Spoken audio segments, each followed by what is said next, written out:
आज हम देखेंगे डीमन स्लेयर के एपिसोड नंबर 22 और 23 दोनों को। अगर आपने अब तक इसके पिछले एपिसोड्स नहीं देखे हैं तो उनकी लिंक आपको डिस्क्रिप्शन में मिल जाएगी। तो चलिए जानते हैं आगे की कहानी को। इसका नाम है मास्टर ऑफ द मैंशन और इस एपिसोड के साथ रिहेबिलिटेशन ट्रेनिंग आर्क शुरू होता है। अब तक हमने देखा कि 12 किजुकी में से एक डीमन रुई को हशीरा गियू मार देता है, जिसके बाद शिनोबू नाम की एक और हशीरा वहां आ जाती है और नेजुको को मारने की कोशिश करती है। तांजीरो नेजुको को लेकर वहां से भाग जाता है और कुछ ही देर में वो दोनों पकड़े जाते हैं और डीमन स्लेयर हेडक्वार्टर में लाए जाते हैं। अब यहाँ तांजीरो को होश आता है और वो देखता है कि उसके सामने कुछ लोग खड़े हैं। एक ककुशी उसे बताता है कि ये सभी हशीरा हैं, तो तुम्हें उन्हें रिस्पेक्ट दिखानी चाहिए। दोस्तों, हशीरा डीमन स्लेयर कॉर्प्स की सबसे ऊंची रैंक होती है और इसमें सबसे एलाइट और स्ट्रॉन्ग वॉरियर्स होते हैं। इनके नाम है नंबर 1 फ्लेम हशीरा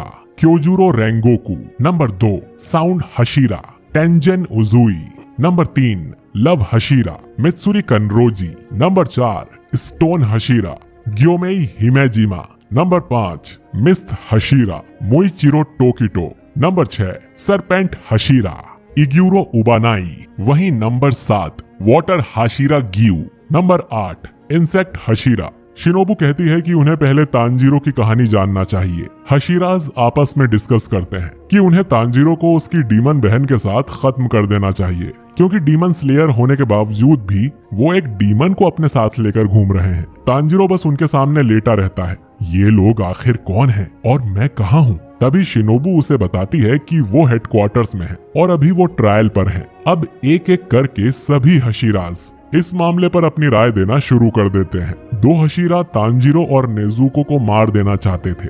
एक मासूम दिखने वाली हशीरा को उनमें असली भाई बहन का प्यार दिखाई देता है। एक काले कपड़े वाले हशीरा को उनसे कोई मतलब नहीं होता है। इसका ध्यान बादलों पर रहता है, पर तांजीरो उन पर ध्यान ना देकर उठता है और नेजुको जेनित्सु इनोसुके और मुरादा को आवाजें लगाने लग जाता है। इतने में उन्हें एक आवाज सुनाई देती है, इस लड़के को छोड़ो, हम गियू का क्या करेंगे?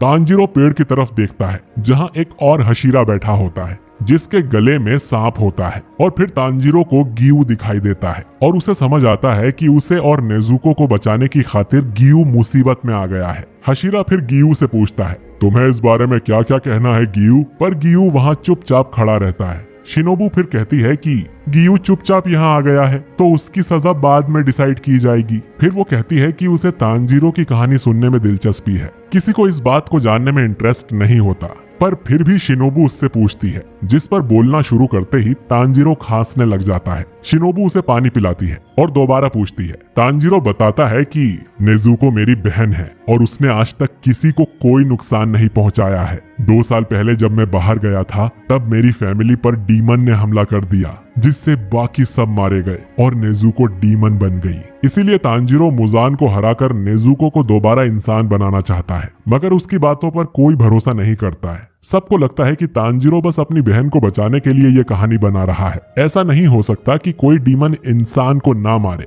तांजीरो उन्हें समझाने की कोशिश करता है। नेजुको 2 साल से डीमन है, पर सच में उसने कभी किसी को नहीं खाया है। इतने में मासूम दिखने वाली हशीरा कहती है कि मुझे कुछ ठीक नहीं लग रहा है। ऐसा नहीं हो सकता है कि मास्टर को इस बारे में पता नहीं होगा, इसीलिए हमें मास्टर के आने का इंतजार करना चाहिए ताकि वो ही इनका फैसला ले। तभी साइड से नवा और आखिरी हशीरा आ जाता है, जिसकी पूरी बॉडी पर निशान ही निशान होते हैं।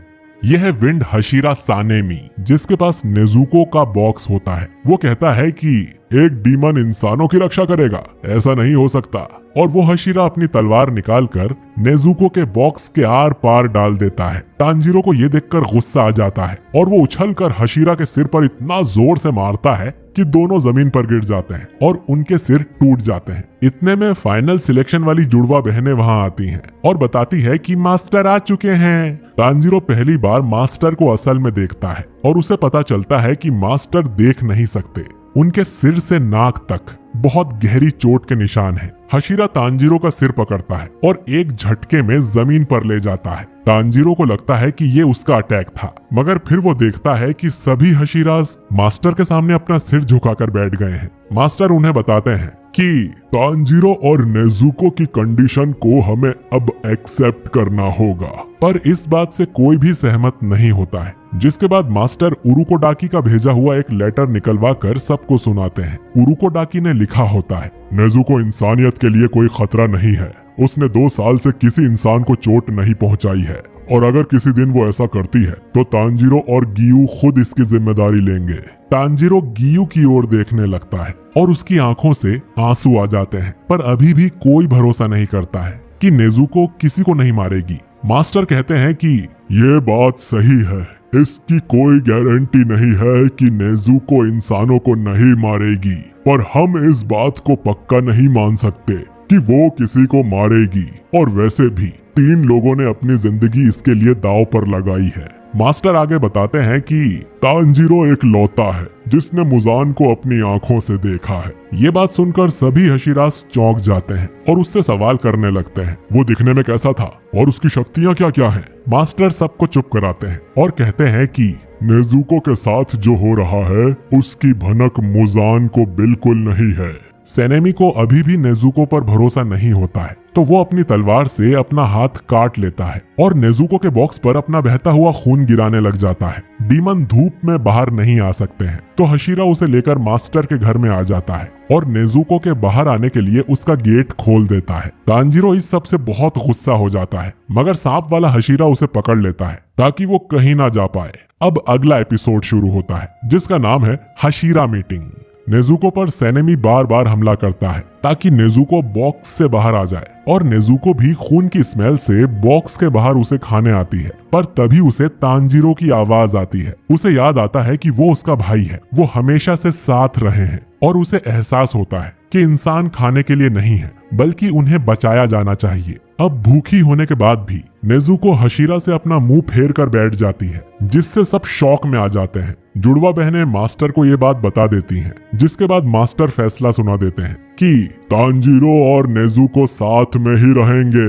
वो तांजीरो से कहते हैं कि इतना सब देखने के बाद भी कुछ लोग इस बात को एक्सेप्ट नहीं करेंगे, तो तुम्हें उनका मन बदलने की कोशिश नहीं करनी चाहिए कि इंसान और डीमंस साथ मिलकर रह सकते हैं। ये सुनकर इस बार तांजीरो खुद ही अपने आप मास्टर के सामने अपना सिर झुका लेता है। वो सोचता है कि ये कैसे हो रहा है, इस आदमी की आवाज ये बहुत सुकून देने वाली आवाज है। मास्टर फिर उसे जाकर किसी 12 किजुकी को मार देने के लिए कहते हैं, जिसे सुनकर तांजीरो में जोश आ जाता है और वो कहता है, आप चिंता मत करिए मास्टर, मैं खुद मुजान को मार कर आऊंगा।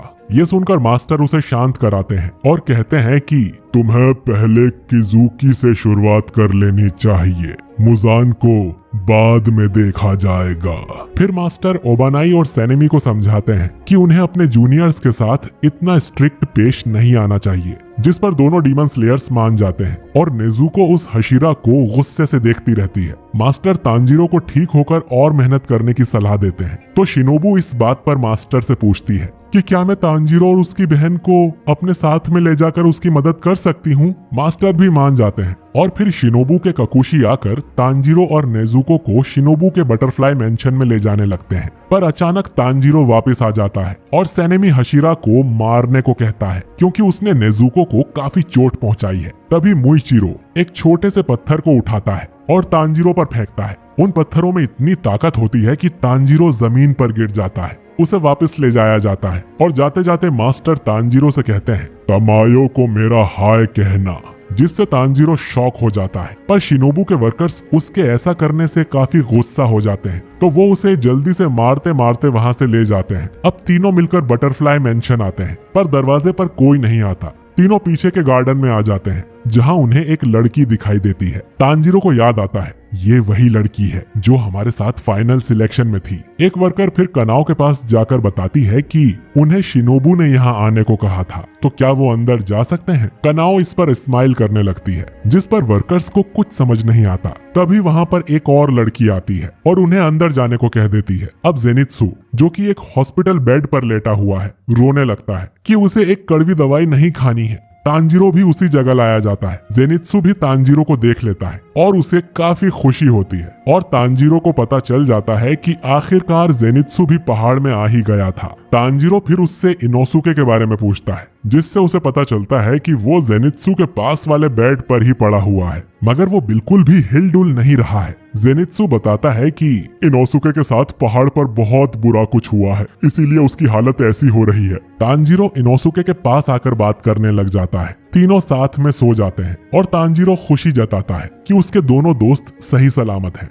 फिर वो नेजुको को लेकर एक रूम में आता है जहां बिल्कुल धूप ना आ सके और नेजुको को उसी रूम में रखता है। तांजीरो कहता है कि मुझे अपनी ये जंग जीतनी ही पड़ेगी ताकि नेजुको ठीक हो जाए। और अब जेनित्सु और इनोसुके के साथ होने से उसे हिम्मत भी मिलने लग गई है। वो फिर ओरोकोडाकी और गियू को भी उसकी मदद करने के लिए थैंक्स कहता है। इतने में तांजीरो देखता है कि नेजुको सो गई है। वहीं दूसरी तरफ मास्टर के मेंशन में हशिरास की मीटिंग चल रही होती है। सब डिस्कस कर रहे होते हैं कि कैसे डीमन बढ़ते जा रहे हैं और डीमन स्लेयर की तादाद कम होती जा रही है। जो नए डीमन स्लेयर्स आ भी रहे हैं वो तो किसी काम के नहीं है। पता नहीं ट्रेनर्स उन्हें क्या सोचकर ट्रेन करते हैं। बात फिर तांजीरो पर आती है कि वो स्ट्रॉन्ग है और उसका सामना 12 किजुकी से हो चुका है, जिसका मौका हशिरास को भी नहीं मिलता है। मास्टर को भी इसी बात की चिंता होती है और वो कहते हैं कि इस कारण मैंने सबसे बेस्ट फाइटर्स को हशीरा बनाया है। मीटिंग खत्म हो जाती है और मास्टर अपने रूम में आ जाते हैं। अंधेरे में बैठे बैठे वो सोचते हैं कि मुजान किबुत्सु जी, तुम्हें तो मैं ही खत्म करूंगा और हम सब मिलकर तुम्हें नीचे लाएंगे। और ये एपिसोड यहीं पर खत्म हो जाता है। तो दोस्तों, ये दोनों एपिसोड्स आपको कैसे लगे कमेंट करके जरूर बताइए। वीडियो अच्छा लगा है तो इसे लाइक और शेयर करिए और अगर आप हमारे चैनल पर नए हैं तो हमारे चैनल सब्सक्राइब करके बेल आइकन जरूर दबाइए ताकि आपसे कोई भी एपिसोड मिस ना हो। मैं मिलता हूँ आपसे अगले वीडियो में।